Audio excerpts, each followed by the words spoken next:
तो रात्रि 8 बजे का समय हो चुका है और आपकी एसएससी जीडी की 2025 के लिए साथियों क्लास का आगाज भी हो चुका है। तो मैं कहूंगा अगर आपने अंतिम रूप से ये फैसला कर लिया है कि इस बार आपका सिलेक्शन हो जाए, यानी कि आप बेरोजगार से साथियों रोजगार आपको मिल जाए और एक अच्छी नौकरी आप मिल जाए और आप चाहते हैं कि आप अपना साथियों सेटलमेंट कर ले, यानी कि बेरोजगारी का धब्बा आपके दिल से या मैं कहूंगा साथियों आपके माथे से हट जाए और आप 39,000 में से एक सीट अपनी लेना चाहते हैं, तो आज की इस वीडियो को साथियों शुरू से लेकर अंत तक देखिएगा। मेरा मानना है कि आज की इस वीडियो में साथियों मैक्सिमम क्वेश्चंस ऐसे होंगे जो आपको अपने एग्जाम में साथियों देखने को मिलेंगे। तो सबसे पहले रोज की तरह हिंदी, उसके बाद जीके जीएस करंट अफेयर और उसके बाद रीजनिंग और उसके बाद मैथ। तो साथियों क्लास का आगाज हो चुका है। सभी लोग साथियों अगर क्लास में आपने एंट्री की है तो सभी लोग साथियों देख लीजिए, पहला सवाल आपकी स्क्रीन पर है, आंसर देने की कोशिश कीजिए। कह रहे कि सर से पैर तक इसके लिए एक शब्द बताइए। सर्वांग कहेंगे, मैं कहूंगा नहीं साथियों आपाद मस्तक कहा जाता है, यानी कि सर से पैर तक के लिए एक शब्द क्या होगा, आपाद मस्तक होगा। अगला सवाल आपकी स्क्रीन पर है, कह रहे कि अपने धन पर इतना अभिमान ठीक नहीं, अनुमान ठीक नहीं, अवमानना ठीक नहीं या साथियों अपमान ठीक नहीं। तो मैं कहूंगा साथियों यहाँ पर अभिमान होना चाहिए कि अपने धन पर इतना अभिमान ठीक नहीं, ये होना चाहिए। आंसर आपका ऑप्शन नंबर ए हो जाता है। अगला सवाल देखिए, अनिश्चित का समानार्थी शब्द मुझे बताइए साथियों क्या हो सकता है। देखिए अनिश्चित का समानार्थी क्या होता है।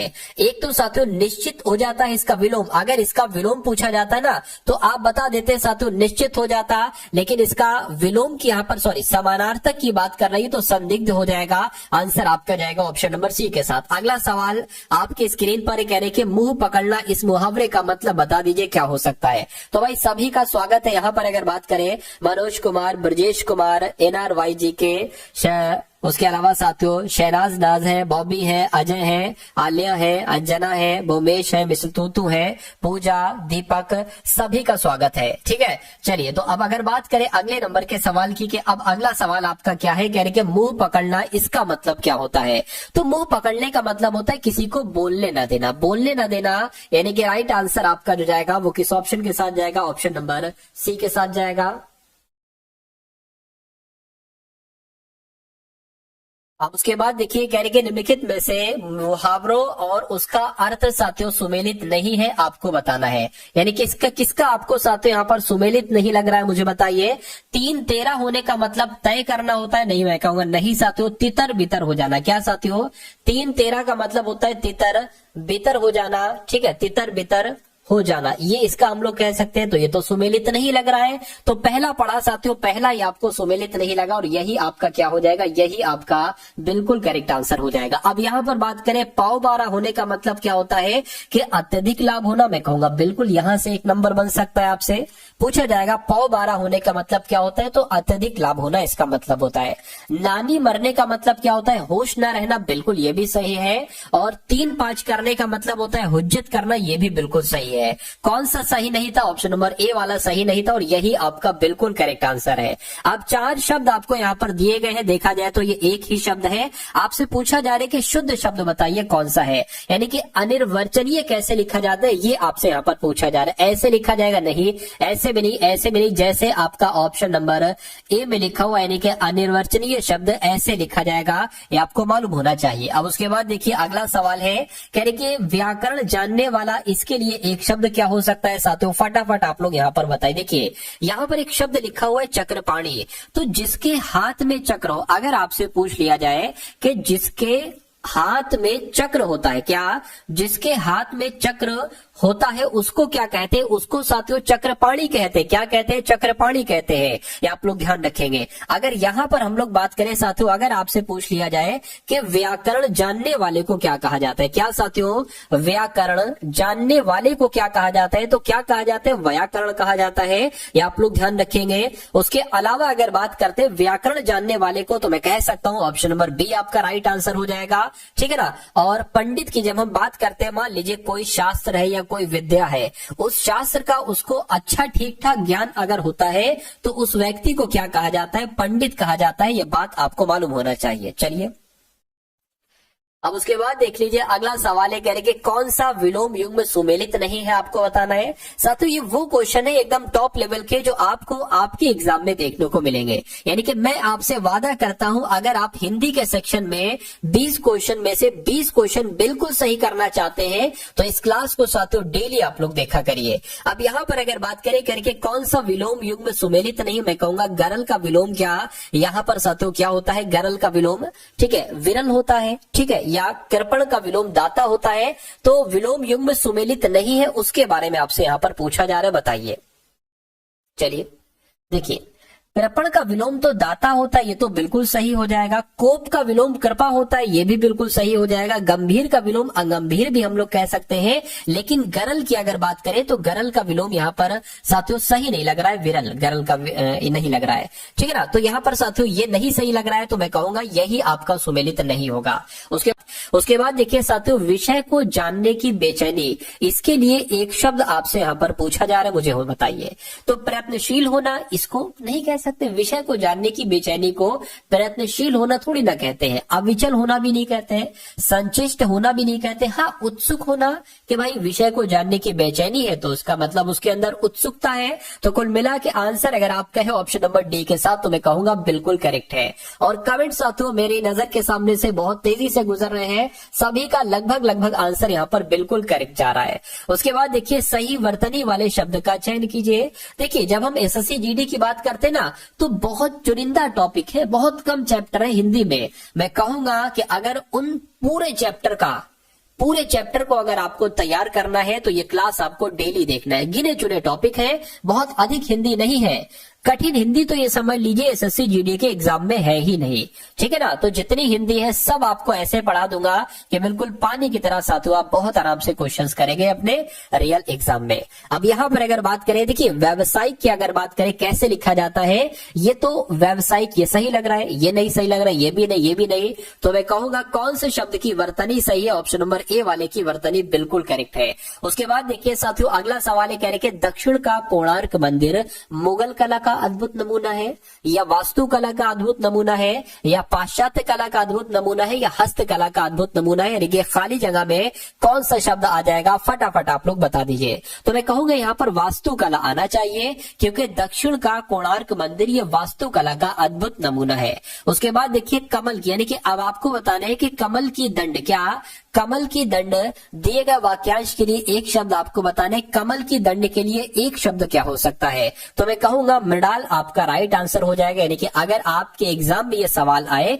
तो जवाब मैंने आपको बता दिया, फिर मत कहिएगा कि सवाल आया और आपने बताया नहीं। और ये मैं कहूंगा ये सवाल आपके एग्जाम में सातु आएगा। कमल की दंड को क्या कहा जाता है, मृणाल कहा जाता है।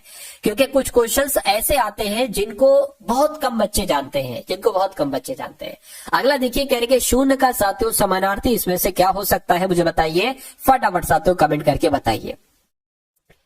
चलिए देखिए जब हम यहाँ पर बात करते हैं वीर की, तो वीर के समानार्थी शब्द कौन कौन से होते हैं। वीर की अगर साथियों हम लोग बात करें, वीर को सहचर कहा जाता है। क्या कहा जाता है, वीर को सहचर कहा जाता है। और वीर की अगर बात करें कहीं ना कहीं साथियों वीर को सहेल भी कहा जाता है। क्या, सहेल भी कहा जाता है साथियों वीर को। पराक्रमी की अगर बात करें तो पराक्रमी की अगर बात करें साथियों यहाँ पर पराक्रमी को भी बहुत सारे नामों से जैसे कि जाना जाता है, जिसके प्रतापी हो गया ऐसे करके ना। तो मैं कहूंगा शून्य का समानार्थी क्या होगा, शून्य का मतलब हम लोग यहाँ ना कहीं साथियों खाली कह सकते हैं, क्योंकि शूर भी नहीं होगा, पराक्रमी भी नहीं होगा, वीर भी नहीं होगा। उसके बाद देखिए सही वर्तनी वाले शब्द का चयन कीजिए। तो कौन सा शब्द आपको बिल्कुल सही लग रहा है। हर्षित कैसे लिखा जाता है, तो मैं कहूंगा हर्षित तो साथियों ऐसे लिखा जाता है, और ऐसे कहां पर लिखा हुआ है, ऑप्शन नंबर बी में लिखा हुआ है। तो इस प्रकार जिनका आंसर यहाँ पर है ऑप्शन नंबर बी तो बिल्कुल करेक्ट है। अगला देखिए अच्छा बुरा सबको एक सा समझना, यह अर्थ किस मुहावरे से प्रकट होता है, बताइए। सबको एक डंडे से हाँकना, सब नौबत होना, सब बाग नजर आना, या सब धन बाई पसेरी होना। तो यहां पर अगर बात करें साथियों देखिए सबको एक डंडे से हाँकना ये होगा, क्या आंसर होगा फटाफट बताइए। चलिए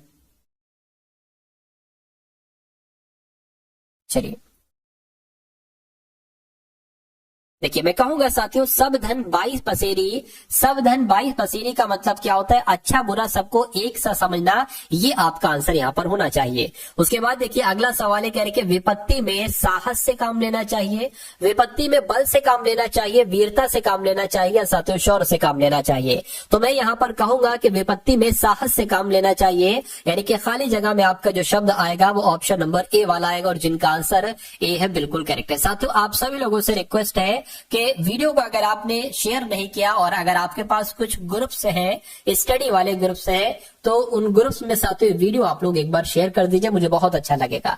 उसके बाद देखिए कह रहे कि जिसके समान दूसरा नहीं है, यानी कि अगर ये आपसे पूछा जाए कि जिसके समान दूसरा नहीं है उसको क्या कहा जाएगा।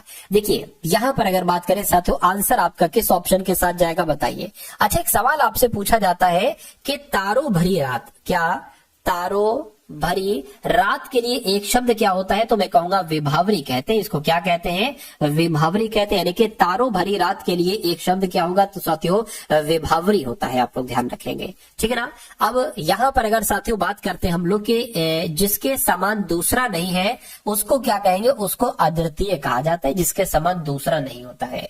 उसके बाद देखिए अगला सवाल है, कह रहे कि निम्न में से कौन सा विलोम युग्म सही नहीं है, मुझे बताइए, यानी कि कौन सा विलोम युग्म का जोड़ा आपको सही नहीं लग रहा है, फटाफट साथियों बताइए। देखिए मैं कहूंगा आदि का विलोम तो क्या अंत का विलोम तो आदि होता है, या आदि का विलोम अगर पूछा जाए तो अंत आपको बताना है। अग्ग का विलोम तो विज्ञ होता है, बिल्कुल सही हो जाएगा, ठीक है ना। छत की बात करें तो विक्षत नहीं होता, मैं कहूंगा ये गलत हो जाएगा। क्यों गलत हो जाएगा, क्योंकि छत की अगर बात करते हैं इसका विलोम साथियों होता है पाटन। क्या होता है, पाटन होता है। ये सवाल आपसे पूछा जा सकता है डायरेक्ट कि छत का विलोम क्या हो जाएगा, तो पाटन आपको बताना है। उसके अलावा साथियों अति का विलोम क्या हो जाएगा, इति हो जाएगा। तो मैं कहूंगा यहाँ पर कौन सा आंसर होगा, यानी कि कौन सा विलोम युग्म सही नहीं होगा, ऑप्शन नंबर सी वाला नहीं होगा। और क्यों सही नहीं होगा ये भी मैंने आपको बताया। उसके बाद देखिए राहुल ने अपने प्रिय मित्र को कहानी पुस्तक दिए।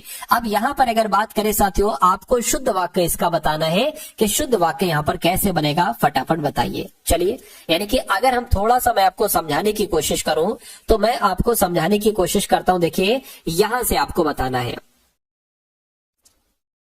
यहां से, ठीक है ना। राहुल ने अपने प्रिय मित्र को कहानी की पुस्तक दी, ये होना चाहिए। तो कहानी की पुस्तक, तो कहानी की पुस्तक दी, अच्छा किसी बदलाव की आवश्यकता नहीं। राहुल ने अपने मित्र को कहानी का पुस्तक दिया, ये गलत पुस्तक लिखा हुआ है। या राहुल ने अपने प्रिय मित्र को कहानी की पुस्तकें दिए, ये भी गलत हो जाएगा। मैं कहूंगा ऑप्शन नंबर ए वाला वजह, और यही आपका बिल्कुल करेक्ट आंसर है। तो अब यहाँ पर आप लोग साथियों देखेंगे जीएस के सवाल देखेंगे और करंट अफेयर के बहुत इंपॉर्टेंट क्वेश्चन देखेंगे। चलिए तो पहला सवाल है, कह रहे कि अंतरराष्ट्रीय पुनर्निर्माण एवं विकास बैंक यानी कि international bank for reconstruction and development को सामान्यतः इनमें से किस नाम से जाना जाता है। तो मैं कहूंगा साथियों इसको किस नाम से जाना जाता है, इसको वर्ल्ड बैंक यानी कि विश्व बैंक के नाम से जाना जाता है, ये आपको मालूम होना चाहिए। उसके बाद देखिए कह रहे कि राम खेलिया ये किस राज्य का एक लोक नृत्य है। तो राम खेलिया जो लोक नृत्य है ये कहां पर किया जाता है साथियों, ये बिहार में किया जाता है। कहां पर, तो राम खेलिया बिहार का एक लोक नृत्य हो गया, ये आप लोग ध्यान रखेंगे, ठीक है ना। चलिए उसके बाद देखिए अगला सवाल है आपके स्क्रीन पर, कह रहे कि तमिलनाडु का सबसे लोकप्रिय लोकनृत्य इसमें से कौन सा है। तो यहाँ पर अगर बात करें यक्षगान, आपको पता होना चाहिए ये कर्नाटक का एक लोकनृत्य। कहाँ का है, कर्नाटक का है। कथकली जो है साथियों वो केरल का है, तो ये भी आंसर नहीं होगा। कुडियाट्टम की अगर बात करें तो जिसमें आट्टम वगैरह ये सब लग जाए ना, वो केरल का ही साथियों होता है। तो मैं कहूंगा बचा क्या, बचा कारगम, यानी कि तमिलनाडु का ये लोकनृत्य हो जाएगा जिसका नाम है साथियों कारगम। उसके बाद देखिए कह रहे कि बारडो छम का लोकनृत्य, यानी कि ये कहाँ का लोकनृत्य है, बारडो छम जो लोकनृत्य है साथियों, फटाफट मुझे बताइए। देखिए यहाँ पर अगर साथियों हम लोग बात करते हैं ना सिक्किम की, सिक्किम के एक नृत्य है जो आपसे बहुत पूछा जाता है, आपसे पूछा जाएगा कि छू फाट नृत्य कहां पर किया जाता है, छू फाट नृत्य कहां पर किया जाता है, तो सिक्किम में किया जाता है। अगर आपसे साथियों पूछा जाए कि कुमायूं नृत्य कहां पर किया जाता है, क्या पूछा जाए, अगर आपसे पूछा जाए कि कुमायूं नृत्य कहां पर किया जाता है, तो उत्तराखंड में किया जाता है, ये आप लोग ध्यान रखेंगे। उसके अलावा अगर आपसे पूछा जाए बाउल नृत्य कहां पर किया जाता है, तो बाउल नृत्य पश्चिम बंगाल में किया जाता है। जबकि अगर यहाँ पर हम बात करें कि जो बारडो छम नृत्य है ना, ये अरुणाचल प्रदेश में किया जाता है। कहां पर किया जाता है साथियों, अरुणाचल प्रदेश प्रदेश में बारडोछम नृत्य किया जाता है। अब उसके बाद देख लीजिए नेक्स्ट नंबर का सवाल है, कह रहे कि इनमें से किस संगीत वाद्य यंत्र में कीबोर्ड होता है। क्या यहाँ पर अगर बात करें संतूर में कीबोर्ड होता है, या हारमोनियम में कीबोर्ड होता है, या शहनाई में कीबोर्ड होता है। तो मैं कहूंगा जो हारमोनियम होता है ना, हारमोनियम, इसमें साथियों कीबोर्ड होता है। तो एक मतलब कीबोर्ड की तरह ही इसमें एक वाद्य यंत्र में एक पार्ट होता है, वो कीबोर्ड की तरह होता है। तो आंसर यहाँ पर जिनका भी ऑप्शन नंबर सी के साथ है, मैं कहूंगा बिल्कुल करेक्ट है। और मैं देख पा रहा हूँ साथियों निशांत जाट का, लव कुश का, मनोज, शिवम, पूजा, अंजना, विशा तेजस्विनी, रवि गुर्जर, ठीक है। तो सभी का आंसर यहाँ पर बिल्कुल करेक्ट जा रहा है। चलिए तो अब देखते हैं साथियों नेक्स्ट नंबर का सवाल जो है वो आपकी स्क्रीन पर आ चुका है। देखिए और बताइए, कह रहे कि निम्नलिखित में से कौन सा युग्म सही सुमेलित नहीं है कलाकार के लिए वाद्य यंत्र। यानी कि पहले आपके सामने साथियों वाद्य यंत्र है, उसके बाद साथियों कलाकार है। आपको बताने कौन सा सही नहीं है, फटाफट बताइए। चलिए देखिए यहाँ पर अगर बात करें जो किशन महाराज है ना, ये तो तबला वादक है, ये बिल्कुल सही हो जाएगा। अमजद अली खान सरोद वादक है, ये भी बिल्कुल सही हो जाएगा। पंडित रविशंकर की जब हम बात करते हैं साथियों तो ये सितार वादक है, बिल्कुल सही हो जाएगा। यहाँ पर शिव कुमार शर्मा लिखा हुआ है। शिव कुमार शर्मा की बात करें साथियों, ये संतूर वादक है। कौन है ये तो भैया संतूर वादक है। मैं आपको कई बार बता चुका हूं, ये पखावज वादक नहीं है। तो कौन सा सुमेलित नहीं है? ऑप्शन नंबर ए वाला सुमेलित नहीं है। तो क्या आपका राइट आंसर होगा? ऑप्शन नंबर ए आपका बिल्कुल राइट आंसर हो जाएगा। साथियों अपने मित्रों के पास इस वीडियो को तुरंत शेयर कर दीजिए। क्या पता आपके मित्र लोग नहीं जानते हो कि टारगेट सिलेक्शन पे एक ऐसी क्लास चलती है जो क्लास से आपको सिलेक्शन मिलेगा। क्या मिलेगा साथियों? सिलेक्शन मिलेगा। आपको एक अंतिम सीट मिलेगी 39,000 सीटों में से एसएससी जीडी 2025 में। तो आपके जो मित्र लोग हो जो तैयारी कर रहे हो साथियों, उनमें इस वीडियो को आप लोग शेयर कर दीजिए। चलिए तो दुल्हनों द्वारा पहनी जाने वाली पोर्टलोई पोशाक, एक पोशाक है ये साथियों, पोर्टलोई जिसका नाम है। तो ये किस राज्य में पहनी जाती है? ये दुल्हनों के द्वारा पहनी जाती है। मैं कहूंगा ये मणिपुर में पहनी जाती है। कहां पर साथियों? ये मणिपुर में पहनी जाती है, ये आप लोगों को मालूम होना चाहिए। उसके बाद देखिए प्रसिद्ध बांग्ला उपन्यासकार पाथेर पंचाली के लेखक कौन है? तो जो पाथेर पंचाली है ना, इसके लेखक साथियों कौन है? विभूति भूषण बंदोपाध्याय है। तो आंसर आपका किस ऑप्शन के साथ जाएगा? ऑप्शन नंबर बी के साथ जाएगा भाई। बहुत बढ़िया, वेरी गुड क्लास। अगला सवाल है, कह रहे कि जो भारतीय समाजवाद है ये किसका मिश्रण है बताइए। तो भारतीय समाजवाद की अगर बात करें तो इसमें गांधीवाद भी है और साथियों मार्क्सवाद भी है। इसलिए राइट आंसर आपका जो जाना चाहिए वो किस ऑप्शन के साथ जाएगा? ऑप्शन नंबर सी के साथ जाएगा। चलिए अब उसके बाद देखिए अगला सवाल है, कह रहे कि कौन सी मिट्टी को भैया रेगुर मिट्टी कहा जाता है। तो रेगुर मिट्टी की अगर बात करें, मैं कहूंगा काली मिट्टी को साथियों क्या कहा जाता है? रेगुर मिट्टी कहा जाता है। ये आपका बिल्कुल करेक्ट आंसर हो जाएगा, ठीक है ना। और जिनका भी आंसर यहाँ पर ऑप्शन नंबर बी के साथ है या बी सोच रहे कि आंसर है, मैं कहूंगा बिल्कुल करेक्ट है। अगला देखिए, कह रहे कि प्रयागराज में त्रिवेणी संगम किसका संगम माना जाता है? 2 नदियों का, 3 नदियों का, 4 नदियों का या 5 नदियों का बताइए। मैं कहूंगा प्रयागराज में गंगा, यमुना, सरस्वती का संगम होता है, ठीक है ना। तो मैं कहूंगा ये तो 3 नदियां हो गई, 3 नदियां हो गई। तो ऑप्शन नंबर बी आपका राइट आंसर हो जाएगा, जिसमें लिखा हुआ है 3 नदियां। उसके बाद देखिए भारत की संप्रभुता, एकता, अखंडता को बनाए रखना और उसकी सुरक्षा रखना, ये क्या है? क्या ये मौलिक अधिकार है? क्या ये विधिक अधिकार है? क्या ये सेना का कर्तव्य है? ये एक मौलिक कर्तव्य है बताइए। तो ये मौलिक अधिकार तो नहीं है, लेकिन हाँ मौलिक कर्तव्य है। क्या है साथियों? मौलिक कर्तव्य है। बहुत सारे ऐसे अच्छे काम है जो मौलिक अधिकार नहीं है लेकिन हमारे मौलिक कर्तव्य है। क्या मौलिक कर्तव्य? जो भी एकता है, अखंडता है, संप्रभुता है, उसकी रक्षा करना, उसको बनाए रखना, ये मौलिक कर्तव्य है। उसके बाद देखिए भारतीय संविधान के निम्नलिखित अनुच्छेदों में से किस अनुच्छेद में ये उल्लेख किया गया है कि मुख्यमंत्री राज्यपाल के द्वारा नियुक्त किया जाएगा? यानी कि जो मुख्यमंत्री होंगे ना, मुख्यमंत्री, उनकी नियुक्ति कौन करेंगे? राज्यपाल करेंगे।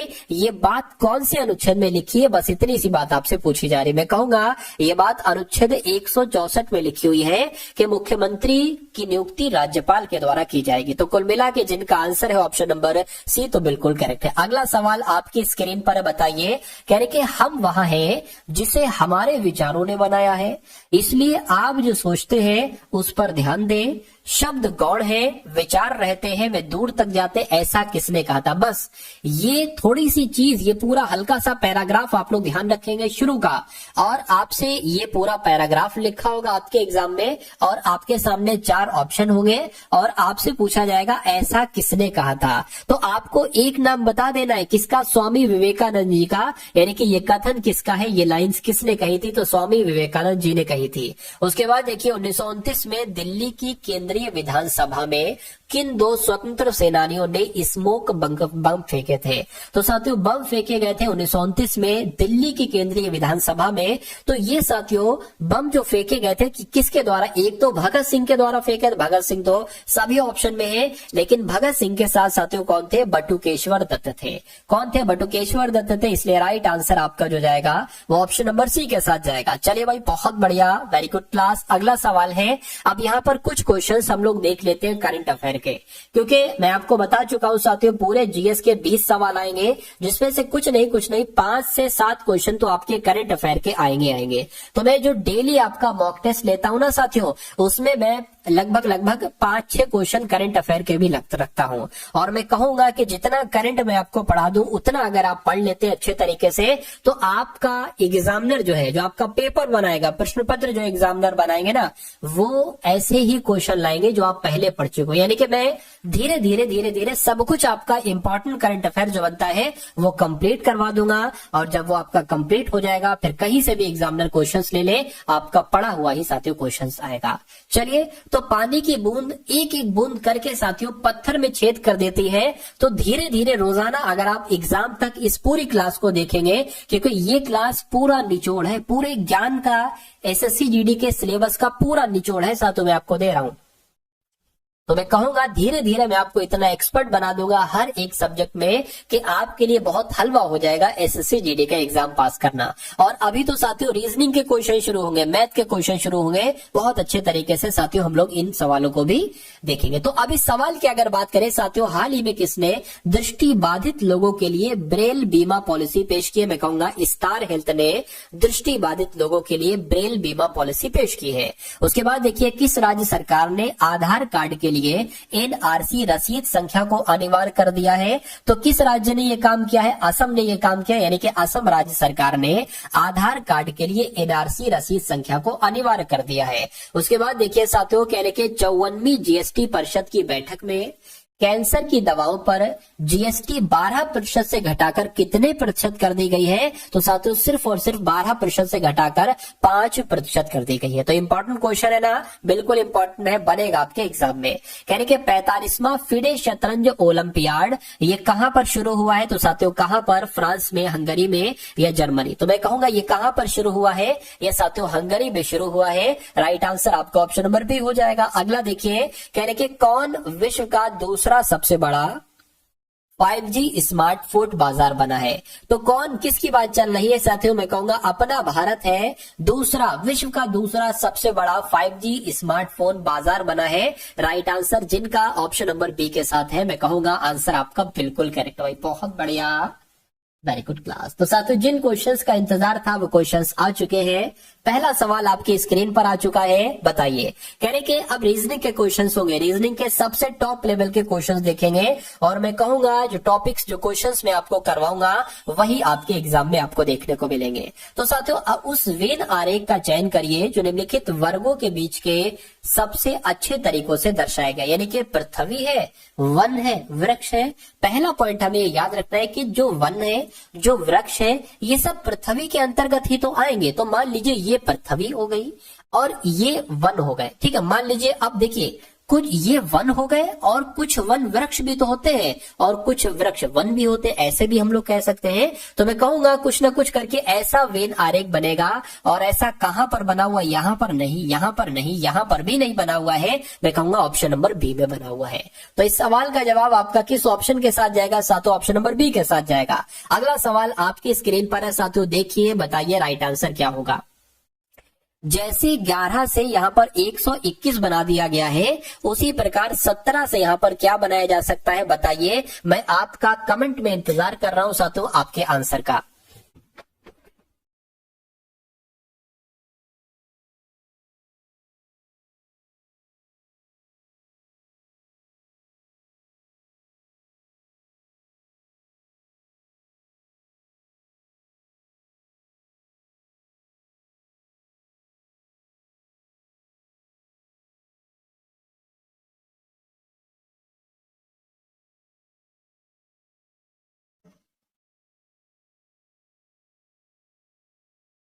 चलिए भाई फटाफट बताइए। देखिए 11 का स्क्वायर ही तो है 121, तो 17 का स्क्वायर क्या होता है साथियों, फटाफट बताइए।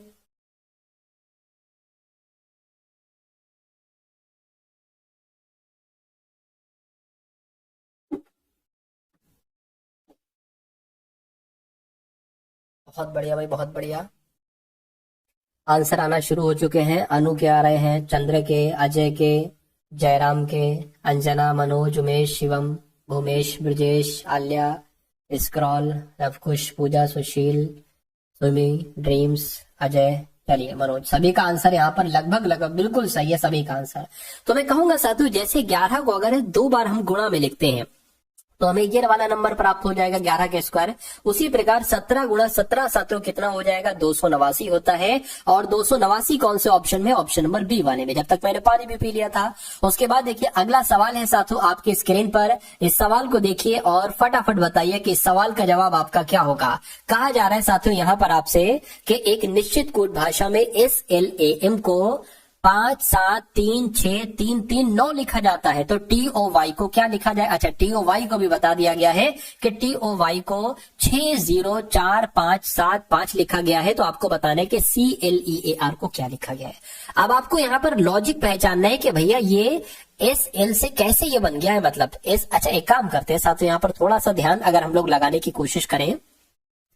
देखिए एल जो होता है ना साथ, ये 19 पर होता है, एल 12 पर होता है, ए 1 पर होता है साथियों, और एम 13 पर होता है। ये 19 से 5 7 3 ऐसे करके हो गया है। अच्छा यहाँ पर एक चीज देखें साथियों, देखिए ये 13 है ना, 13 तो इसको हम 39 मान सकते हैं, यानी कि 13 का 3 गुना होता है 39। और ये 19 है ना, 19 का 3 गुना होता है 57। और ये 12 है, 12 का 3 गुना होता है 36। तो ऐसा तो नहीं भाई कि ये देखिए 20 होता है, 20 का 3 गुना 60 आना चाहिए, 60 आ गया। सही समझ में आ गया हमें लॉजिक, क्या आखिर लॉजिक क्या लगा है। तो ये 3 पर आता है, देखिए 3, ये 12, ये ई 5 पर आ गया, ए 1 पर आ गया, आर 18 पर आ गया। 3 का 3 गुना 9 हो जाएगा, 9 साथियों इसमें है। 18 की अगर बात करें, 18 तिया कितने होते हैं, मैं कहूंगा 54 होते हैं। 54 यहाँ नहीं है, यहाँ नहीं है, यहाँ पर है। तो आंसर आपका ऑप्शन नंबर सी के साथ जाएगा। ऐसे आपको सवाल को करना है। उसके बाद देखिए अगला सवाल है, कहने के साथियों दिए गए पैटर्न का ध्यान पूर्वक अध्ययन करें और उस अक्षर का चयन करें जो इसमें प्रश्न चिन्ह के स्थान पर है। यानी कि यहां पर अगर साथियों हम लोग बात करते हैं ना, इसकी अगर साथियों हम लोग यहां पर बात करें, जैसे कि साथियों DLNG है, उसी प्रकार PXSZ है, HPKR है, और T यहां पर आपको बताना है साथियों कि आखिर यहां पर क्या आएगा, और WD है।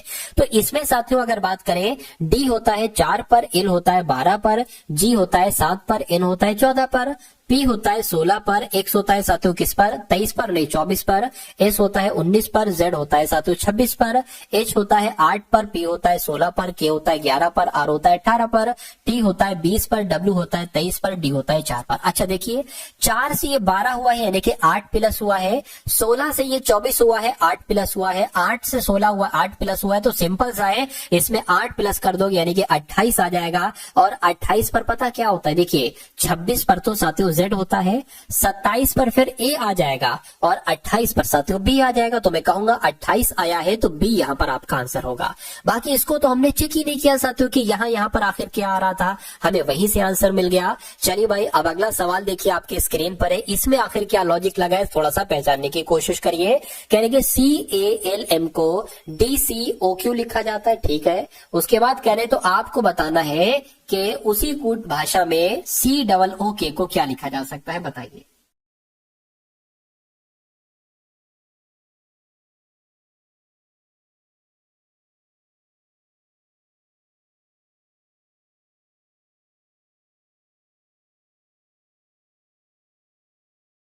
चलिए देखिए इसकी अगर बात करें ना, इस सवाल की अगर बात करें कि इसमें कैसे आप जवाब ले पाएंगे, कैसे क्या होगा। ये देखिए ये C है, ये C से यहाँ पर D हो गया यानी कि 1 बढ़ाया गया है। ये A है, A से यहाँ पर साथियों C हो गया है यानी कि 2 बढ़ा दिया गया फिर एकदम से। अरे भाई A B C, उसके बाद L 12 पर होता है, O 15 पर होता है, फिर अब 3 बढ़ा दिया गया यहाँ पर। M 13 पर होता है, Q 17 पर होता है यानी कि 4 बढ़ा दिया गया है। तो इसमें भी वही लॉजिक हमें निकालना है। C में 1 जोड़ेंगे तो D आ जाएगा, O में साथियों अब हमें 2 जोड़ना है तो कितना Q आ जाएगा, यानी कि DQ यहाँ पर है और कहीं पर ही तो नहीं है साथियों DQ, तो यही आपका आंसर हो जाएगा। बाकी O 15 पर होता है, 3 जोड़ेंगे 18 हो जाएगा, यानी कि R आएगा, और K 11 पर होता है, 4 जोड़ेंगे 15 यानी कि O आएगा। तो कुल मिला के आपका और हमारा आंसर जो है वो ऑप्शन नंबर साथियों B के साथ है। चलिए अब उसके बाद देखिए अगला सवाल है, कह रहे कि 1 है, 2 है, फिर 9 आ गया, फिर साथियों 64 आ गया। तो आपको बताने के उसके बाद यहाँ पर कौन सा नंबर आएगा, फटाफट आप लोग यहाँ पर मुझे बता दीजिए। देखिए ये जो यहाँ पर अगर बात करें ना, थोड़ा सा अगर आप ध्यान से साथियों देखेंगे इस सवाल को तो आपको मालूम पड़ जाएगा कि 9 जो होता है ये 3 का स्क्वायर होता है, और अगर इसकी बात करिए, एक काम करिए, फिर 4 की घात 3 होता है ये 64, यानी कि 3 का स्क्वायर हो गया साथियों 9, 4 का क्यूब हो गया साथियों 64। अगर हम बात करें 2 की पावर 1 कर देते तो ये हो जाएगा, ठीक है ना, और 1 की पावर अगर हम 0 रखते तो वो 1 ही होता है। तो हम 1 2 3 4, तो जाहिर सी बात है यहाँ पर 5 आएगा। पावर की बात करें तो 0 1 2 3, तो यहाँ पर 4 आ जाएगा, यानी कि 5 की पावर 4 का मतलब क्या है साथियों, 5 गुणा 5 गुणा 5 गुणा 5, यानी कि 25 गुणा 25, और जब 25 गुणा 25 आप कराओगे तो 625 आता है। तो मैं कहूंगा यहाँ पर 625 आ जाएगा, और 625 कौन से ऑप्शन में है, ऑप्शन नंबर साथियों बी वाले में है। तो ये आपका क्या होगा, ये आपका साथियों बिल्कुल करेक्ट आंसर हो जाता भाई, बहुत बढ़िया, वेरी गुड क्लास। साथियों अगर आप ऐसे ही मेहनत करते रहे तो मैं कहूंगा कि आपकी रीजनिंग बहुत शानदार हो जाएगी, और मैथ में आपको पढ़ाऊंगा वो भी आपकी बहुत शानदार हो जाएगी। चलिए अगर आप बिल्कुल शुरुआत से तैयारी कर रहे हैं तो आपको बिल्कुल भी टेंशन लेने की जरूरत नहीं है, क्योंकि जब टारगेट सिलेक्शन साथियों आपके साथ है तो कोई दिक्कत कोई परेशानी आपको महसूस नहीं होने दूंगा मैं। अब अगला सवाल मैं कर लेता हूं आपके सामने, और मैं आपको बता दूं मैं कोशिश करूंगा कि सुबह 11 बजे भी मैं आपके लिए एक क्लास लाता हूं साथियों, सुबह 11 बजे। तो सुबह 11 बजे भी आप लोग आ जाया करो, और रात्रि 8 बजे भी आप लोग आ जाया करो। क्या रात्रि 8 बजे भी, ये 2 समय साथियों मैंने आपको निछावर कर दिए हैं अपने समय के। देखिए अब कथन की बात करें और साथियों निष्कर्ष की बात करें, कथनों को आपको पढ़ना है, कथन निष्कर्ष वाला सवाल जरूर आता है आपके एसएससी जीडी के एग्जाम में, फेवरेट है मैं कहूंगा। अब क्या क्या कहा जा रहा है, कह रहे कि सभी फल तने हैं। तो मान लेते हैं साथियों ये क्या हो गए, ये फल हो गए, यानी कि सभी फल तने हैं। तो मैं कहूंगा ये भैया सभी फल जो है ना, ये सभी फल तने हो गए, सभी फल तने हो गए। कह रहे कि कुछ फल पत्तियां हैं, तो मैं कह सकता हूं इतने फल हम क्या मान लेते, इतने फल पत्तियां मान लेते। इतने फल क्या हो गए साथियों, इतने फल आपके पत्तियां हो गई। अब निष्कर्ष को पढ़िए और बताइए कौन सा निष्कर्ष सही है, कौन सा निष्कर्ष गलत है। कह रहे कि कुछ तने पत्तियां हैं, कुछ तने तो ये हो गए, कुछ तने पत्तियां, बिल्कुल इतने तने क्या हो जाएंगे, पत्तियां हो जाएंगे। मैं कहूंगा ये सही है। कुछ पत्तियां फल है, कुछ पत्तियां फल है, कुछ पत्तियां फल है, मैं कहूंगा बिल्कुल इतने पत्तियां क्या हो जाएंगी, इतनी पत्तियां फल हो जाएंगी, ये भी बिल्कुल सही हो जाएगा। यानी कि ऐसा कहां पर लिखा हुआ है कि निष्कर्ष 1 और निष्कर्ष 2 दोनों सही है, मैं कहूंगा ऐसा ऑप्शन नंबर डी में लिखा हुआ है। तो आपका राइट आंसर साथियों किस ऑप्शन के साथ जाएगा, ऑप्शन नंबर डी के साथ ही जाएगा। साथियों जिन लोगों ने अभी तक क्लास को लाइक नहीं किया, मैं रिक्वेस्ट करूंगा कि वीडियो को साथियों आप लोग लाइक कर दीजिए। क्या वीडियो को साथियों आप सभी लोग यहाँ पर लाइक कर दीजिए, जिन लोगों ने वीडियो को अभी तक साथियों लाइक नहीं किया। चलिए अब उसके बाद देखते हैं नेक्स्ट नंबर का सवाल है, ये क्या आ गया साथियों। चलिए कोई दिक्कत नहीं है, ये भी एक सवाल है, साथियों। इसको मैं बड़ा कर देता हूं, ठीक है ना। अब मैंने इसको बड़ा कर दिया। अब इस सवाल को आप अच्छे तरीके से देखिए और मुझे आंसर बताइए। सवाल में पूछा यह जा रहा है कि अगर यहाँ पर एक ऐनक रख दिया जाता है, यानी कि एक शीशा रख दिया जाता है, और 6TYGZ2 को आईने में देखा जाता है, शीशे में देखा जाता है, तो ये कैसा दिखाई देगा। इसका सबसे पहला रूल है साथियों, जो सबसे अंत में नंबर होता है ना, वो सबसे पहले दिखाई देगा और उल्टा दिखाई देगा। सबसे अंत में 2 है तो 2 दिखाई देगा सबसे पहले, लेकिन 2 आपको कुछ इस प्रकार का दिखाई देगा। Z की बात करें, Z आपको कुछ इस प्रकार का दिखाई देगा। G की बात करें साथियों, G आपको कुछ इस प्रकार का दिखाई देगा, Y जैसा वैसा दिखाई देगा, ठीक है ना। T जैसा वैसा दिखाई देगा, 6 ऐसा आपको दिखाई देगा। तो ऐसा कौन से ऑप्शन में है, मैं कहूंगा साथियों यहां पर नहीं है, यहां पर नहीं है साथियों, मुझे लग रहा है ऑप्शन नंबर बी में है, तो यहीं पर है और यही आपका बिल्कुल करेक्ट आंसर हो जाएगा। अगला सवाल है, कह रहे कि अब आपको यहां पर साथियों क्या बतलाना है, अब आपको यहां पर बताना है कि INSERT को NIXZTR लिखा जाता है, तो SOCONSECOND को साथियों क्या लिखा जा सकता है, मुझे बताइए।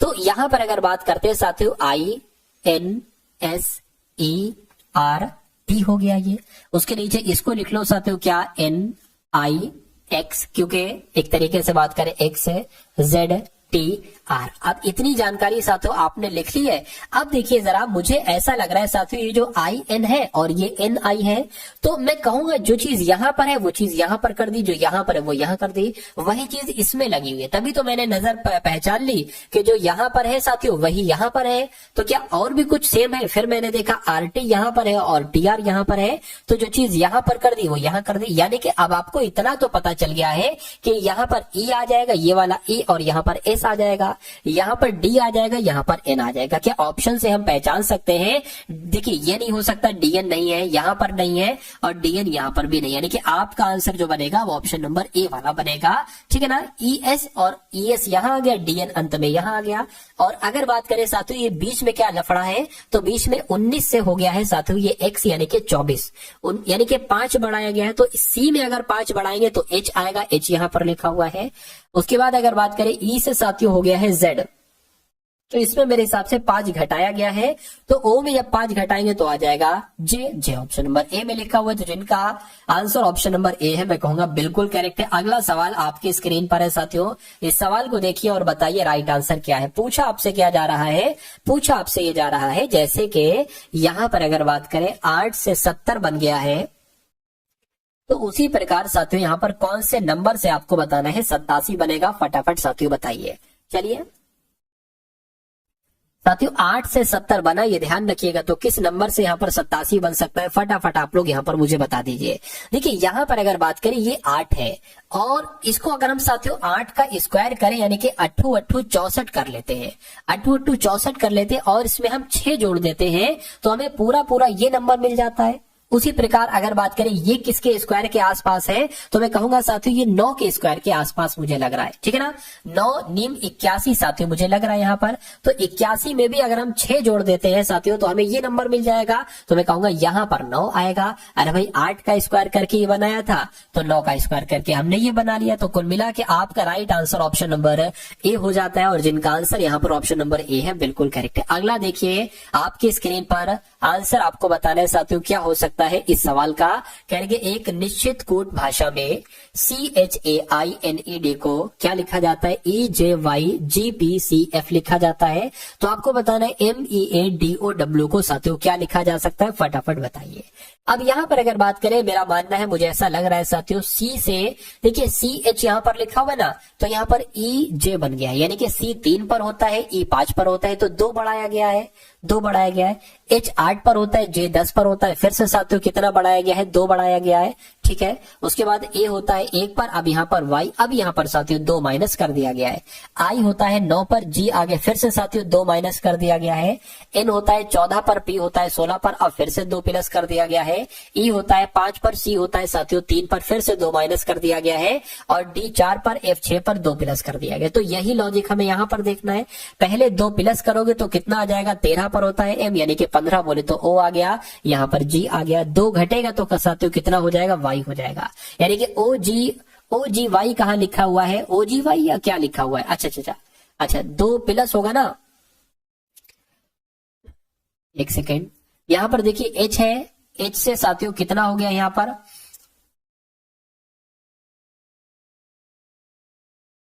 अच्छा समझ गया। अब यहाँ पर एक चीज है साथियों, ये जो लॉजिक यहाँ पर लगा हुआ है ना, देखिए मैं आपको समझा देता हूँ इसमें है क्या, क्यों नहीं यहाँ पर C आया है, G क्यों नहीं आया है। यहाँ पर लिखा हुआ है कि एक निश्चित कूट भाषा में इसको इसके रूप में बदलो, लेकिन यहाँ पर लिखा हुआ है उसी कूट भाषा में इसको किस रूप में बदला जाएगा, यानी कि अब ये लफड़ा जो है ना ये यहां से शुरू होगा, यानी कि इसमें पहले 2 जोड़ेगा फिर 2 घटेगा, तो इसमें 2 जब जोड़ेंगे तो साथियों O आ जाएगा, लेकिन अब इसमें से 2 घटाएंगे तो साथियों C आ जाएगा। OC यहाँ पर है, OC यहाँ पर है, ठीक है ना। अब इसमें फिर साथियों 2 एक तरीके से क्या करेंगे, 2 अब हम एक तरीके से यहाँ पर साथियों घटा देंगे, ठीक है ना। तो जब यहाँ पर साथियों 2 हम घटाएंगे, ठीक है, तो 2 घटाएंगे तो क्या आ जाएगा, Y आ जाएगा। अब यहाँ पर बात करें OCY कहाँ पर लिखा हुआ है, यहाँ पर, और साथियों OCY यहाँ पर लिखा हुआ है, ठीक है ना। उसके बाद साथियों 2 हमने पहले देखिए, सबसे पहले हमने 2 जोड़े फिर 2 घटाए, ठीक है, फिर 2 जोड़े, फिर 2 घटाए, फिर हम क्या करेंगे साथियों, 2 फिर से घटा दिए हमने, y हमें मिल गया, 2 हमने घटा दिए, उसके बाद 2 जोड़ देंगे, यानी कि 2 जोड़ेंगे, इसमें जब साथियों हम d में 2 जोड़ेंगे तो हमें क्या मिल जाएगा, f मिल जाएगा, यानी कि f साथियों हमारे यहाँ पर आ चुका है। उसके बाद साथियों हम क्या करेंगे, 2 फिर से यहाँ पर एक तरीके से घटा देंगे, ठीक है ना। तो हमें m मिल जाएगा, m कहां पर, ऑप्शन नंबर सी वाले में है। तो ये आपका साथियों बिल्कुल करेक्ट आंसर हो जाएगा। सर लाइव क्लास कितने बजे से स्टार्ट होती है? अभी 8 बजे से स्टार्ट होती है आपकी, ठीक है। चलिए उसके बाद देखिए कुछ क्वेश्चंस में मुझे ऐसा लग रहा था दिक्कत है, खैर कोई दिक्कत नहीं, इसको नेक्स्ट में देख लेंगे। अब उसके बाद देखिए अगला सवाल है आपकी स्क्रीन पर, कहने कि यदि ए का अर्थ होगा बी, ठीक है ना, ए का अर्थ होगा साथियों बी, ए का अर्थ होगा योग, तो कुल मिला के साथियों ए का मतलब कहीं पर आपको दिखे योग मतलब प्लस, बी का अर्थ है घटाना, बी आपको देखने को मिले घटाना यानी कि माइनस, और कह रहे हैं साथियों घटाना। उसके बाद क्या अगर बात करें सी यहाँ पर होना चाहिए, तो सी का अर्थ क्या है साथियों गुणा, यानी कि सी अगर आपको देखने को मिले तो गुणा लगा देना, और डी अगर आपको कहीं देखने को मिले तो भाग आपको लगा देना है। अब आपको इस लाइन को साथियों क्या करना है, इस लाइन को आपको सॉल्व करना है। तो यहाँ पर 6 आ गया, सी आया है ना, सी का मतलब गुणा होता है तो गुणा लिख दिया, ब्रैकेट कर दिया। 57 8 लिखे है ना, तो 57 लिख लिया, 8 लिख लिया, बीच में बी लिखा हुआ तो बी का मतलब माइनस है, डी के मतलब क्या है, डी का मतलब भाग है और 7 लिख दिया, बी का मतलब साथियों माइनस है, फिर 32 आ जाएगा, फिर 9 आ जाएगा, और ए का मतलब क्या प्लस है, तो यहाँ पर प्लस आ गया। इतनी बात क्लियर है, कहिए बिल्कुल क्लियर है। अब यहाँ पर अगर साथियों हम लोग बात करें ब्रैकेट में सबसे इसको अगर हम लोग घटाएंगे ना तो 49 आ जाएगा इसकी जगह पर, और ये गुणा 6 आ जाएगा, भाग साथियों 7 आ जाएगा, माइनस 32 प्लस 9 आ गया। इसको अगर कट करेंगे 7 7 49 यानी कि 7 आ गया और गुणा 6 आ गया, तो 7 6 कितना हो जाएगा साथियों 42 हो जाएगा, तो पूरा 42 लिख लो इसकी जगह पर, माइनस 32 प्लस आपका इतना आ गया।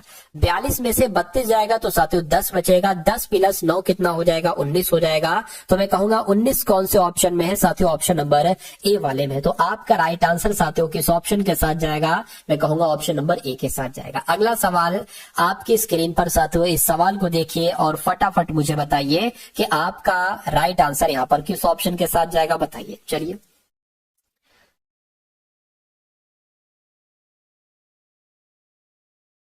चलिए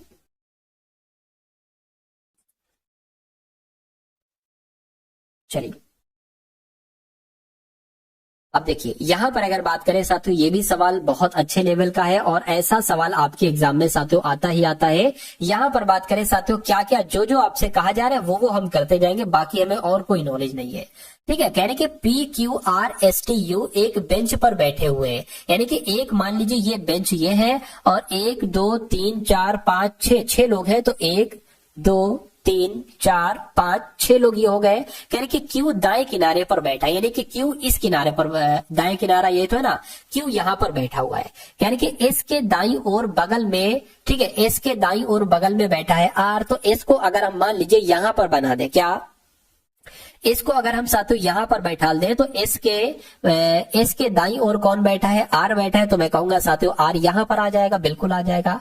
यानी कि टी के बाईं ओर बगल में कौन बैठा है, ठीक है ना। अगर ये एक काम करिए पहले इसको बैठा ले, क्योंकि या कोई दिक्कत नहीं, इसको बैठा सकते हैं। कहने के टी के बाईं ओर बगल में बैठा है यू, तो अभी हमें नहीं पता है टी कहां पर है, ठीक है। उसके बाद लिखा हुआ है क्यू के बाईं ओर बगल में बैठा है टी, ठीक है, इसको स्किप करो क्योंकि अभी हम नहीं पता लगा पा रहे कहां पर बैठना है। कहने के एस के बाईं ओर बगल में बैठा है पी, तो पी कहां पर साथियों बैठ जाएगा, पी की अगर बात करें पी साथियों यहां पर बैठ जाएगा। इतनी बात क्लियर है, चलिए कोई दिक्कत नहीं। अब थोड़ा सा फिर से पढ़िए क्या कहा जा रहा था। कहते एस के दाईं ओर बगल में बैठा है आर, बैठा दिया, टी के बाईं ओर बगल में बैठा है, टी के बाईं ओर बगल में बैठा है यू। अगर हम साथियों यहां पर टी को यहां पर बैठा लें, ठीक, और यू को यहां पर बैठाना पड़ेगा, तभी तो कह रहे हैं टी के बाईं ओर बगल में बैठा है यू, ठीक है, और क्यू के बाईं ओर बगल में बैठा है टी, क्यू के बाईं ओर बगल में बैठा है साथियों टी, यानी कि क्यू का अगर हम क्यू को यहां पर बैठा लेंगे तभी तो क्यू के बाईं ओर बगल में टी को बैठा पाएंगे, ठीक है। तो कहने के पी के बाईं ओर बगल में बैठा है एस के बाईं ओर, एस का बायां किधर हो गया, एस का बाईं ओर बगल में बैठा है पी, ये भी हो गया। तो बाएं किनारे पर कौन है, अच्छा देखिए 1 2 3 4 5 6, 6 लोग थे, 6 लोग हमने बैठा दिए। और यहाँ पर पहले यही कहा जा रहा था कि क्यू दाएं छोर पर बैठा है, तो क्यू अभी भी दाएं छोर पर बैठा है। तो कह रहे कि बाएं किनारे पर कौन है, मैं कहूंगा बाएं किनारे पर पी है, तो पी आपका यहाँ पर बिल्कुल करेक्ट आंसर हो जाएगा। और जिनका भी आंसर है ऑप्शन नंबर डी है, बिल्कुल करेक्ट है। ठीक है ना, तो सभी की ये समझ में आ गया है। जय हिंद भाई, जय हिंद। ठीक है, सभी की समझ में आ गया। अगर सभी की समझ में आ गया तो बहुत अच्छी बात है। देखिए अब उसके बाद देखते हैं नेक्स्ट लॉजिक आपके सामने क्या है, यानी कि यहां पर आपसे क्या पूछा जा रहा है। इस सवाल को देखिए और फटाफट थोड़ा सा आंसर मुझको यहां पर बतला दीजिए कि कैसे यहां पर आपका कैसे क्या होगा। और इस सवाल से आपको साथियों बहुत अच्छी जानकारी मिलेगी। देखिएगा अभी मैं आपको बतलाने वाला हूं। चलिए, तो ये सवाल मैंने यहां पर सेट कर लिया है। अब देखिए कह रहे कि उस पासे का चयन करिए जिसे निम्नांकित पत्रक शीट को मोड़कर मोड़ने पर प्राप्त किया जा सकता है। यानी कि ये एक घन है, यानी कि जो ये चीज है ना वही ये चीज है, बस ये ओपन है यानी कि खुला हुआ पासा है और ये बंद पासा है, बस इतनी सी बात है साथियों। तो कुल मिला के हमारा कहने का मतलब साथियों ये है, कहने का मतलब साथियों ये है कि अगर इस खुले हुए पासे को हम बंद करते हैं यानी कि इस फॉर्म में बनाते हैं तो कौन कौन से पासे बन सकते हैं। क्या ये पासा बन सकता है, क्या ये बन सकता है, ये बन सकता है या ये बन सकता है, बस इतनी सी बात साथियों आपको बताना है। देखिए अगर हम मान लेते हैं, अगर हम आपसे पूछे कि इस वाले पासे को बंद करने पर क्या ये वाला पासा बनेगा या नहीं बनेगा, तो सबसे पहले आप क्या बताओगे, आप कहोगे 6 का विपरीत होता है 1। यानी कि अगर आपको पासे में 6 दिख रहा है तो 1 नहीं दिखना चाहिए। अगर 1 दिख रहा है तो वो उसको कट कर दो, वो पासा नहीं बन पाएगा। अगर पासे में 3 दिख रहा है तो 4 नहीं दिखना चाहिए क्योंकि 3 का विपरीत होता है 4। ठीक, बचा 5, 5 का विपरीत हो जाएगा यहाँ पर। तो अब देखिए 1 का विपरीत क्या है, 1 का विपरीत है साथियों, 1 का विपरीत क्या है, ये इधर का हो गया। हाँ, 1 का विपरीत 6 है तो 1 का विपरीत 6 नहीं दिख रहा है, कोई दिक्कत, सही है। 2 का विपरीत क्या है, 5 है, 5 नहीं दिख रहा है, ठीक है। 4 का विपरीत 3 है, 3 नहीं दिख रहा है, यानी कि ये वाला पासा बन सकता है इसको मोड़कर। अब इसकी बारी है, कह रहे के 4 लिखा हुआ है, 4 का विपरीत 3 है, नहीं दिखना चाहिए, लेकिन 4 का विपरीत 3 दिख गया तो ये वाला पासा नहीं बन सकता है, इसकी बात करेंगे। 2 का विपरीत क्या है, 5 है, नहीं दिख रहा है, ठीक है। उसके बाद साथियों 1 का विपरीत 6 है तो 6 नहीं दिख रहा है। 3 का विपरीत साथियों 4 है, नहीं दिख रहा है, यानी कि ये वाला पासा भी बन जाएगा। और यहाँ पर अगर साथियों बात करते हैं 1 का विपरीत 6 है, नहीं दिखना चाहिए, 1 का विपरीत 6 दिख रहा है तो ये वाला पासा भी नहीं बन सकता। मैं कहूंगा ए वाला पासा बन सकता है और सी वाला पासा बन सकता है। ऐसा कहां पर लिखा हुआ है साथियों, ऑप्शन नंबर बी में लिखा हुआ है, ठीक है ना। तो ऐसा सवाल साथियों आता है, ऐसे सवाल आते हैं। अगर आप इन सवालों की प्रैक्टिस करते रहेंगे डेली तो मैं कहूंगा कि स्पीड आपकी बहुत तेज हो जाएगी। फिर आप साथियों नैनो सेकंड में समझ लीजिए। नैनो सेकंड का कहने का मतलब यह है कि इधर सवाल को देखा और इधर तुरंत कैलकुलेशन कर ली और 30-40 सेकंड में, 45 सेकंड में, 50 सेकंड में उसका आंसर दे दिया, ठीक है ना। अगर कठिन सवाल होता है तो उसके लिए कभी कभी 1.5 मिनट भी लग जाता है, कोई दिक्कत नहीं है। कुछ सवाल ऐसे होते हैं कि 40, 50, 60 सेकंड में सॉल्व हो जाते हैं। चलिए अब अगर बात करते हैं साथियों इस सवाल की, तो अब यहाँ पर आपके सामने मैथ के क्वेश्चन शुरू हो चुके हैं। कौन से क्वेश्चन साथियों, मैथ के क्वेश्चन यहाँ पर आपके स्टार्ट हो चुके हैं। अब इस सवाल की बात करें, कह रहे कि 15 मापों के माध्य की गणना करने पर 50 सेंटीमीटर मान प्राप्त हुआ, लेकिन ये पाया गया कि एक माप को 61 सेंटीमीटर के बजाय 46 सेंटीमीटर दर्ज कर लिया गया। तो सही माध्य आपको बताना है साथियों क्या होगा। चलिए देखिए यहां पर अगर साथियों हम लोग बात करें, कह रहे कि 15 मापों का माध्य कितना है, 15 मापों का यहाँ पर जो माध्य बताया गया है वो 50 बताया गया है। अगर मैं आपसे पूछूं कि 15 मापों का कुल मिला के योगफल कितना हो जाएगा, तो 15 की गुणा हमें 50 से करना पड़ेगी। 15 पंजे 75 हो गया और 1 लग गया, यानी कि 15 मापों का कुल योग कितना है साथियों, 750 है। अब उसके बाद यहाँ पर कहा यह गया है कि यह पाया गया है बाद में, लेकिन यह पाया गया है कि 61 सेंटीमीटर के बजाय 61 सेंटीमीटर के बजाय 46 सेंटीमीटर दर्ज किया गया।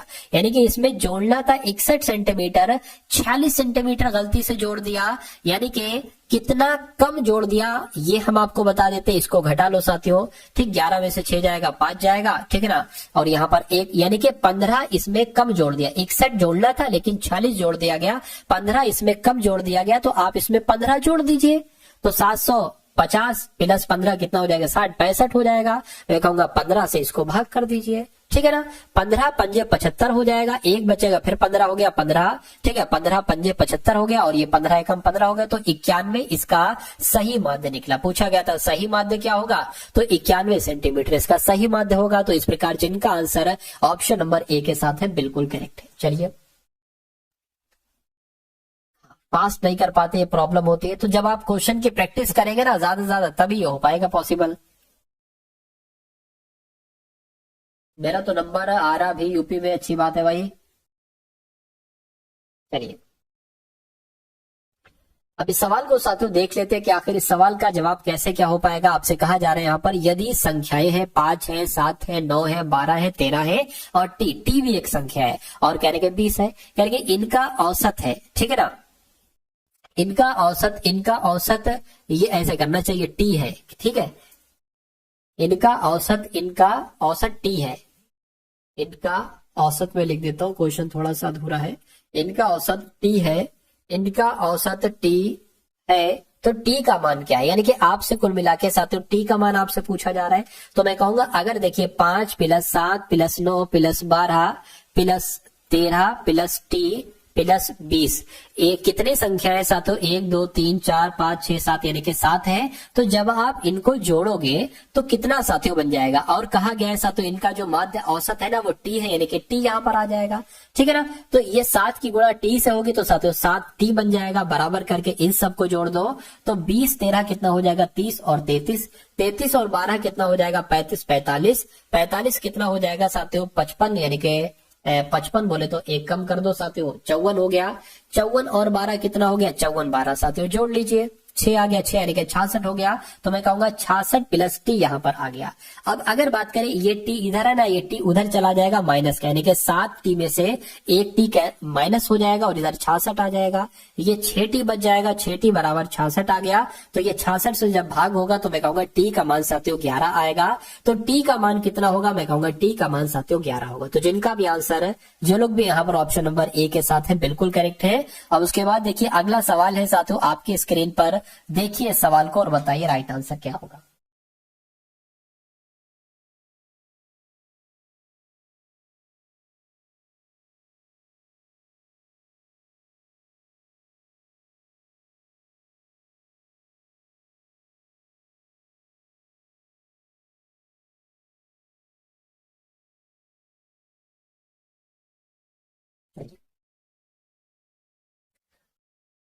चलिए, तो अब यहां पर अगर बात करें क्या कहा जा रहा है, कह रहे कि एक वस्तु 8800 रुपए में बेची जाती है जो उसके क्रय मूल्य का 5/7 है। कितना है साथियों, 5/7 है। तो हानि आपसे यहाँ पर पूछी जा रही है।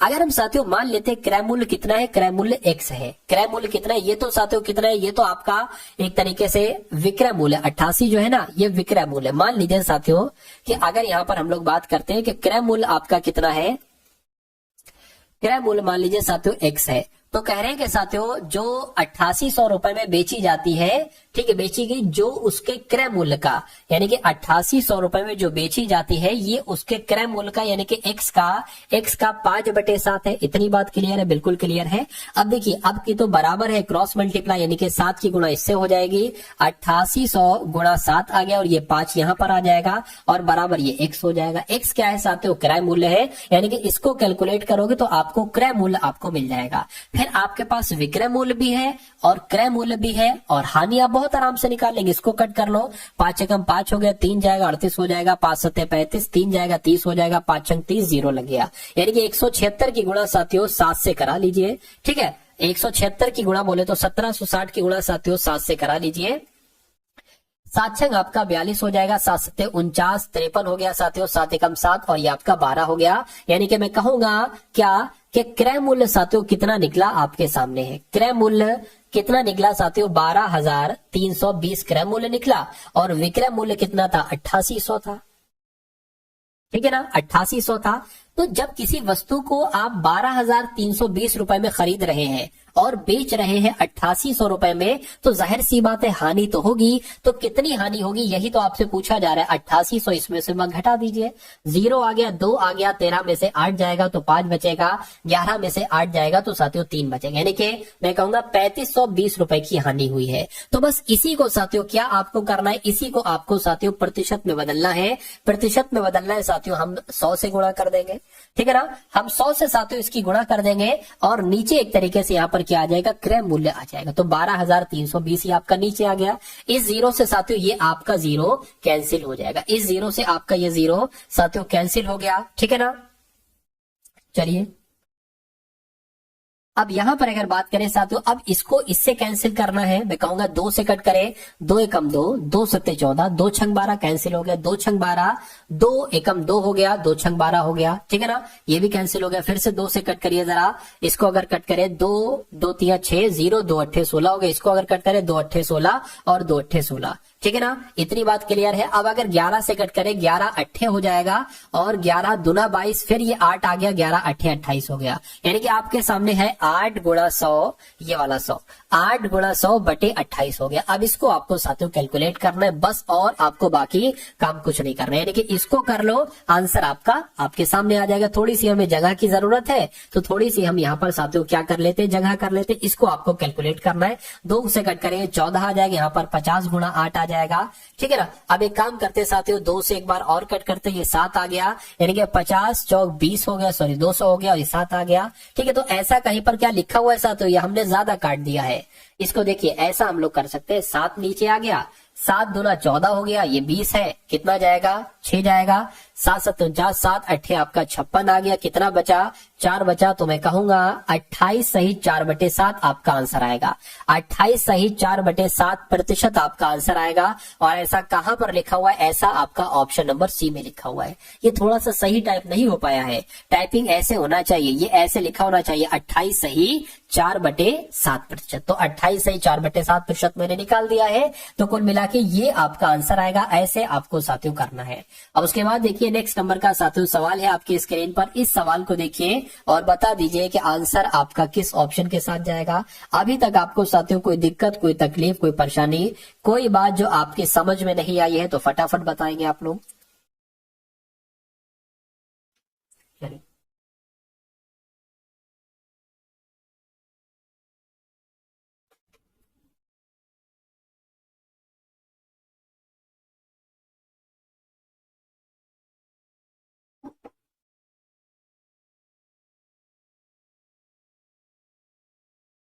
देखिए अब उसके बाद देखते हैं क्या अगला सवाल है साथियों। यहां पर अगर बात करें हम लोग, कहा जा रहा है कि 8 मीटर और 14 मीटर लंबी 2 रस्सियां समान लंबाई के टुकड़ों में काटी जाती है। यानी कि एक रस्सी है जिसकी लंबाई 8 मीटर है और एक रस्सी है साथियों जिसकी लंबाई कितनी है, 14 मीटर लंबी ये रस्सी है। यानी कि लंबाई के टुकड़ों को काटा जाती है, रस्सियां समान लंबाई के टुकड़ों में काटी जाती है, ठीक है, कोई दिक्कत नहीं है। यानी कि प्रत्येक टुकड़े की अधिकतम संभव लंबाई कितनी हो सकती है। कभी भी अगर ऐसा सवाल आ जाए क्या कि भैया इतने मीटर की 2 ये चीज है, ठीक है, और इनको प्रत्येक टुकड़े का अधिकतम आ जाए तो एचसीएफ ज्ञात करना होता है, न्यूनतम आ जाए तो एलसीएम ज्ञात करना होता है। किसका, इन 2 संख्याओं का। अधिकतम आया है तो हमें साथियों 8 का और 14 का एचसीएफ ज्ञात करना होगा। अधिकतम पूछा है एचसीएम, ठीक है ना, एचसीएफ एलसीएम और एचसीएफ, ठीक है ना। चलिए यानी कि मासा जिसको हम लोग कह सकते हैं। चलिए तो कैसे साथियों क्या करें, 8 और 14 इसको साथियों 2 से कट करते हैं, 2 चौक 8 हो गया, कितना हो गया साथियों 2 चौक 8 हो गया और 2 सत्ते 14 हो गया।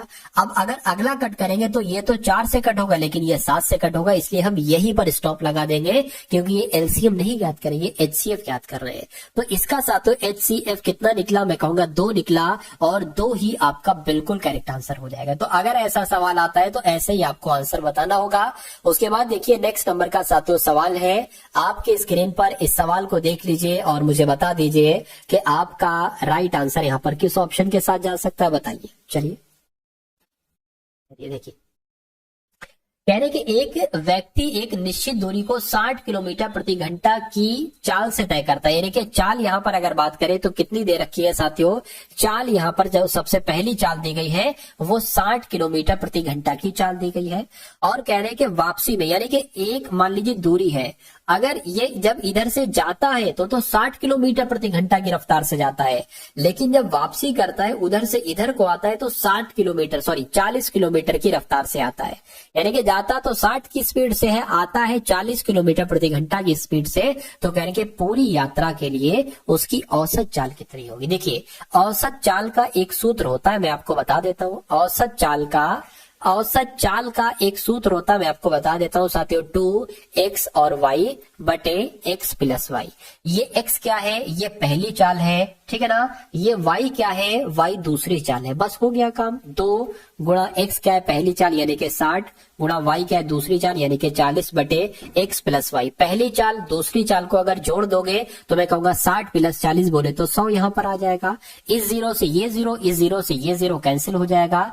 4 छंग 24, 24 दूना 48, यानी कि मैं कहूंगा 48 किलोमीटर प्रति घंटा ये औसत चाल आ जाएगी। और यही आपसे पूछा गया था और यही आपका बिल्कुल करेक्ट आंसर हो जाता है भाई। बहुत बढ़िया, वेरी गुड क्लास। अगला सवाल है आपकी स्क्रीन पर और आज की इस वीडियो का ये अंतिम क्वेश्चन है साथियों, अंतिम क्वेश्चन है ये आज की इस वीडियो का।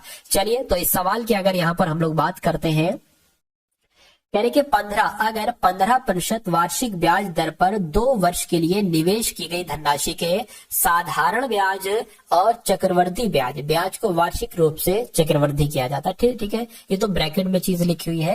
कह रहे कि चक्रवृद्धि ब्याज और साधारण ब्याज और चक्रवृद्धि ब्याज के बीच अंतर 225 है, तो वो धनराशि कितनी है।